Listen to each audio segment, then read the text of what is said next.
Beredar video yang memperlihatkan rekaman percakapan terakhir para korban tewas sebelum tersambar kereta api atau KA Fajar Utama di Karawang, Jawa Barat pada Minggu 22 September 2024 lalu.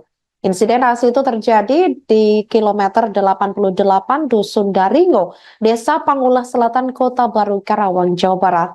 Awalnya, dalam rekaman video memperlihatkan dua anak laki-laki berkaus merah dan warna hijau tengah bermain di dekat rel kereta api.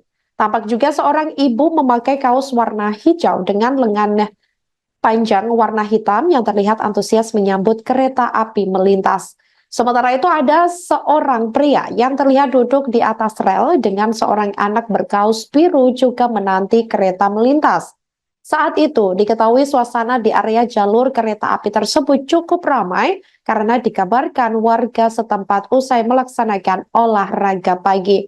Setelah kereta pertama lewat, ibu-ibu berkaus hijau cerah tersebut terlihat merekam aksinya dengan anak laki-laki berkaus warna hijau dengan latar belakang kereta api yang melintas. Keduanya sampai memasuki jalur kereta api, di mana lokasi tersebut terdapat dua jalur kereta api. Namun selang beberapa saat kemudian setelah kereta api pertama melintas, muncullah kereta api Fajar Utama yang melaju kencang hingga langsung menyambar ibu dan anak berkaus hijau tersebut. Handphone yang dipegang oleh ibu berbaju hijau itu pun langsung terjatuh usai kejadian dan hanya memperlihatkan atas langit.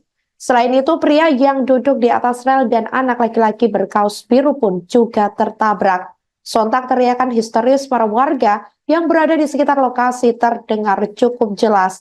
Bahkan ada teriakan seorang anak laki-laki yang memanggil dengan sebutan mama beberapa kali. Kemudian ia pun menangis histeris dan diduga anak laki-laki tersebut adalah anak berkaus merah yang sebelumnya juga memperingatkan sang ibu. Sebelumnya diketahui wanita berkaus hijau tersebut juga meminta anaknya untuk merekam momen dirinya melambaikan tangan ke arah kereta yang sedang melintas. Nahas ternyata itu merupakan momen terakhir dirinya bersama sang anak. Sebagai informasi, keempat korban meninggal dunia diantaranya Anita Andini berusia 37 tahun, MAE 7 tahun, dan TA 9 tahun, serta Sahaman 63 tahun.